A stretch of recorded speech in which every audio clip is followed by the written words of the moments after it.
দেখছেন ম্যাডাম, আমি কিভাবে 2 মিনিটের মধ্যে আপনার ডিভোর্সটা করায় দিছি। আর কোর্ট থেকে বলছে আপনার হাজবেন্ডকে 10 লক্ষ টাকা দিতে হবে। আর ও যদি 2 দিনের ভিতরে টাকা না দেয়, পুলিশ ওকে ধরে নিয়ে যাবে 2 দিনের ভিতরে, ঠিক আছে? আচ্ছা ম্যাডাম, যদি কোনো রকম সমস্যা হয় আপনি আমাকে ফোন দিয়েন, ফোন দিয়ে আমাকে বললেন, আমি সমাধান করে দেবো, ঠিক আছে? এখন ম্যাডাম আমি আসি। আচ্ছা ঠিক আছে। ওকে।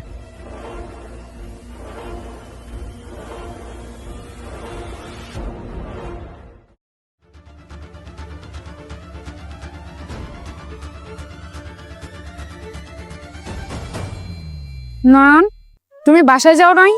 এখানে কি করতেছো? হ্যাঁ, যাইতে চাইছিলাম। যাও, তুমি এখানে বসতে ভালো আছে। কিছু খাবা তুমি? না, কিছু খাবো না।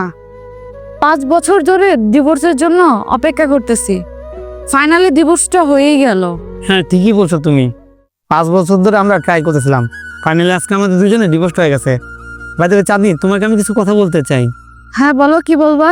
বলতে চাইছিলাম কি, কোর্ট থেকে যে 10 লাখ টাকা চাইছে না তোমাকে দেওয়ার জন্য, ওই ক্যাশ টাকা তো আমার কাছে নাই। ওই দিয়ে আমি তোমাকে আস্তে আস্তে দেবো না।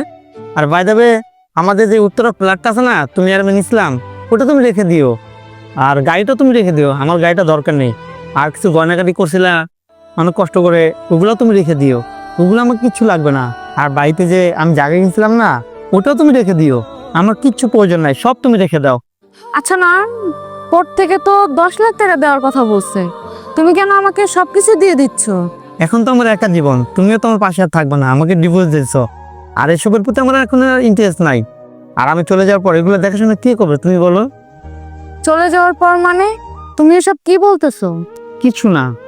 না না, আমার মনে হচ্ছে তুমি আমার কাছ থেকে কিছু লুকাচ্ছ। সত্যিটা বলো না, কি সমস্যা? আরে আপনি বললামই তো কিছু না, বাদ দেন সব।